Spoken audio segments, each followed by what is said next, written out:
To begin the dialog edit, you'll need the OMF file or AAF file, and then an MXF file. To import the OMF, I would always go down to the last track in your template, so that way the OMF tracks will be placed below this. To import an OMF or AAF, go to Import Session Data, select the OMF track. If you get this dialog, source session start time is earlier than current session start time, click OK. This will open the Import Session Data dialog box. The Import Session Data box has the source audio tracks from the OMF that you're importing. They should all be assigned to new track. That's generally the default. The other setting you want to make sure is set is if you go down to Media Options, make sure that Copy from Source Media is selected and the tracks are imported. We don't see the files here because they're later in the timeline. Generally, video editors work starting at 1 hour. Here are the tracks. Here's the 2-pop and the tracks. Next, we'll import the video. Before I import it, I'm going to select the 2-pop. That way, when we import the video, we'll import it to the selection, which will place it right here. And closer to the 2-pop, we may have to move it a frame or two, but at least we'll be close to it. Scroll to the top because I like putting the video file up towards the top of the session. File, Import, Video. The Video Import Options box will have new track. Location, we're going to choose Selection. And we're going to check Import Audio from File because we want the reference audio coming from the editor. We're asked where to place the audio file from the video, and we choose the Audio Files folder, and the video is imported. Because we said import by selection, it imports directly where the 2-pop is. So I'm going to turn off all the tracks in between the video track and the OMFs, just so we can make sure the 2-pop lines up. I'll zoom in. T key allows you to zoom in. R key allows you to zoom out as long as you have this A to Z selected here. So we can see our 2-pops are almost lined up, 1 frame off. So I'll select the video and the reference audio, and using the period key, period frames forward, comma keyframes backwards.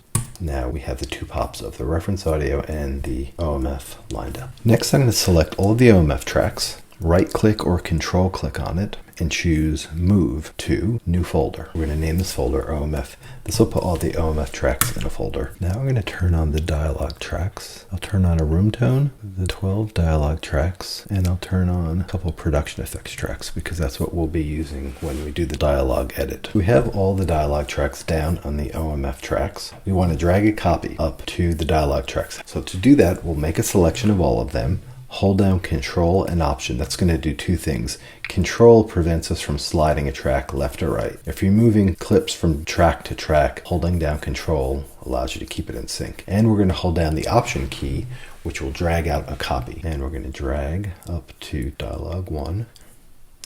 And so now we're going to go down to the OMF tracks, and we'll close the folder, and then we'll Control or right click on the OMF folder, and we'll choose Hide and Make Inactive.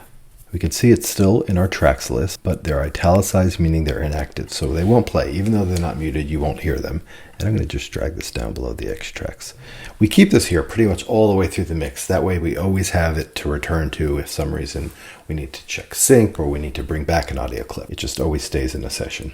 I'm going to select the reference track and Command M, which mutes that. And now we begin to sort the dialogue.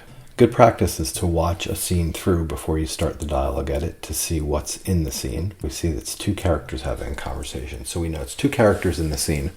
So we're going to have them split onto 2 sets of tracks. I generally like to leave 1 extra track. For instance, if they have a boom and a lav, that would be 2 tracks they would need. But I like to leave a buffer track in case for some reason you do have to bring in the other lav to save a bit of dialogue. So we'll have this first character on tracks 1, 2, and 3, but 3 will generally be empty. And then we'll have this character on 4, 5, and 6. So you can see the waveforms are quite small, meaning it's kind of recorded on the lower side. So I'm going to select the dialogue tracks, and I'm going to raise the clip gain of all of them. The shortcut for that is Control Shift up arrow. You'll see I'm changing the clip gains. If we notice, the last section is a lot higher than the first section, so I'm going to select just the first section and raise that up even more. Okay, now we can go through the process of listening to these tracks. So I see this track below running across the whole thing. That's usually going to be room tone. Very often an editor will just lay room tone straight across it just to smooth a lot of edits out. That's okay to do for a video edit, but once you get into the dialogue edit, you don't want to do that because you're basically doubling noise. Play it. We can see it's just room tone. So I'll select all of it, hold down Control so I can't slide it left or right accidentally, and just drag it up to the room tone track. And also I'm going to mute that because I really don't need it. I may bring it in when I want to fill some little holes, but we don't want it running through the whole thing. Very rarely do you want to run room tone across an entire scene.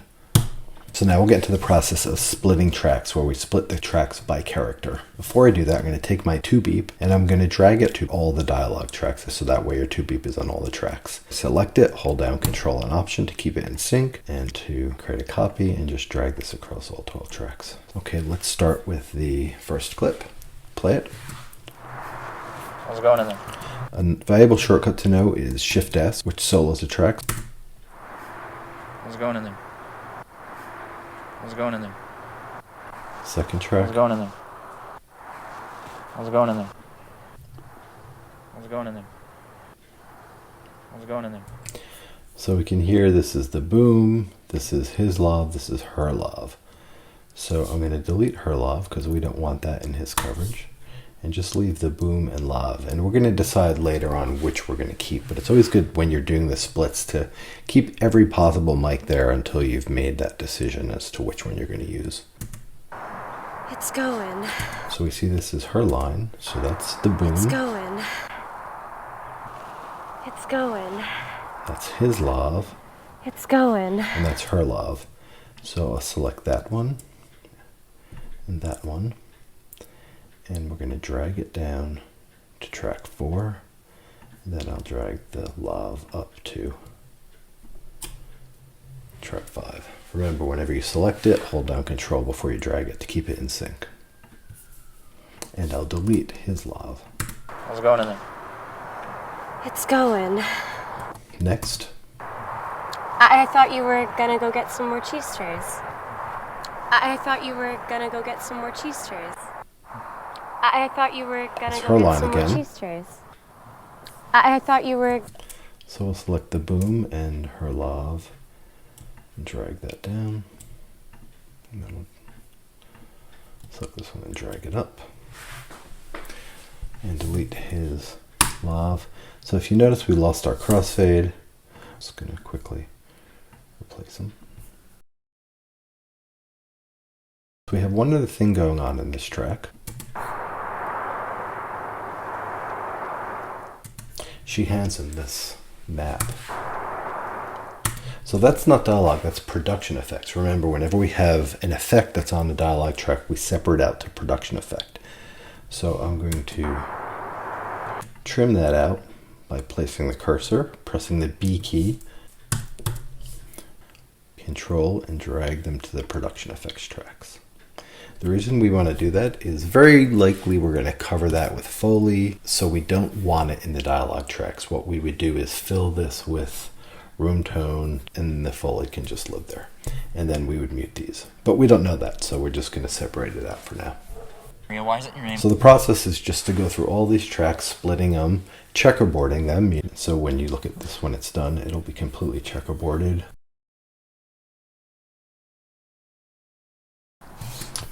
So these clips are production effects, so I'll drag them down to the production effects track.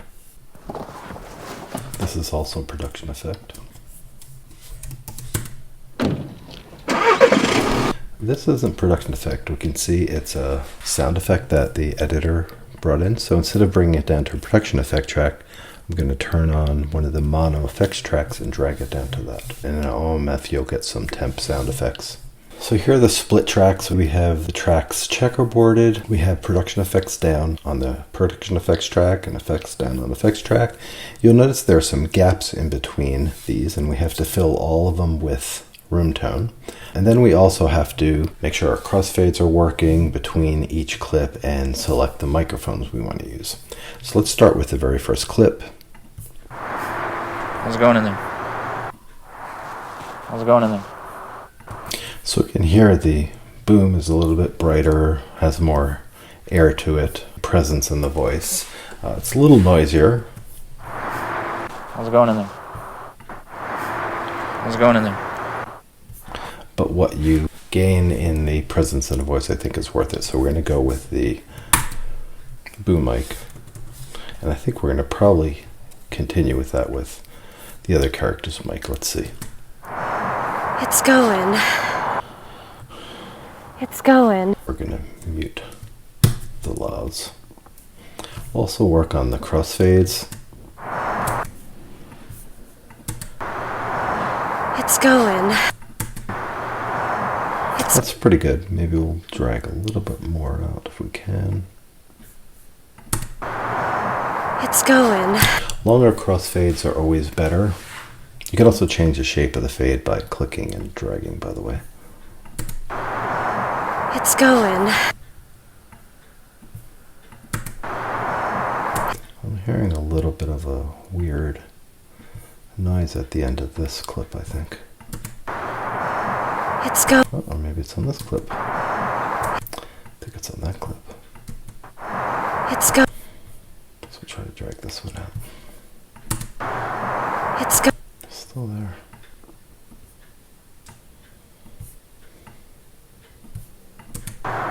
It's going. That's better. I thought you were gonna go get some more cheese trays.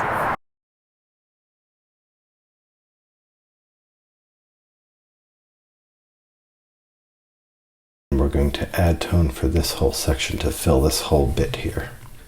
So we do have tone that the editor put in. Let's see if that would work. So I'm going to select kind of where I want the tone to start, hit the B key, and then select where I want the tone to end, hit the B key. Select this section, Command M to unmute. Do a little crossfade. Do a crossfade at the end of this. Let's see what happens. I brought you something. Okay, it may work. We just need to bring the level up to match the dialogue. I brought you something.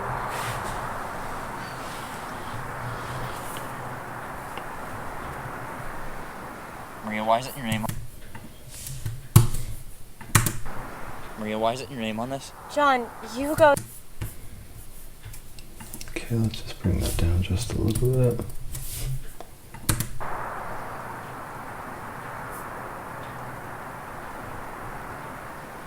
John, you. Her live, and let's do a little bit more of a crossfade here. I'm on this? John, Maria, why isn't your name on this? John,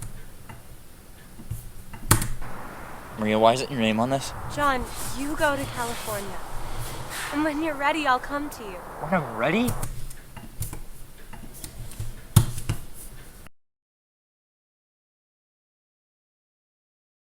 And we again have another situation, which we may be able to bridge. Let's see.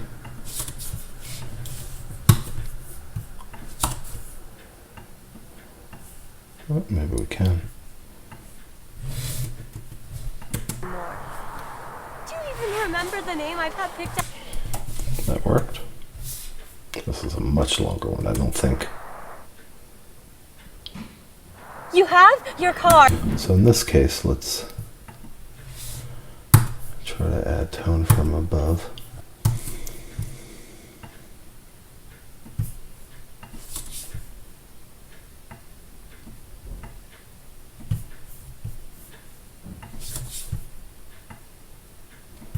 Guess we don't need quite that much.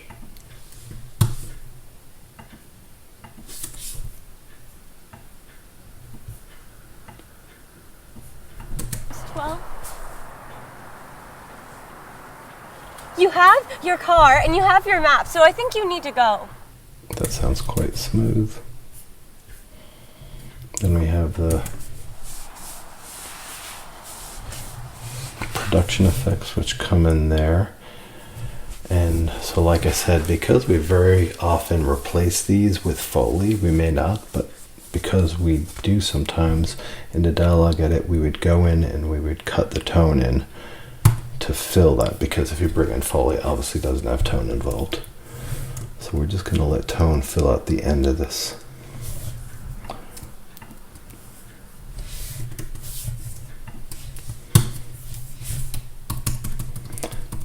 Just as a reminder, if you want to adjust clip gain with a shortcut key, it's Control Shift up or down arrow.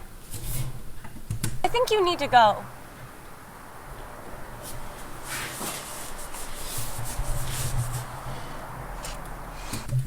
So there we are, we have a dialogue edit of the scene across the tracks.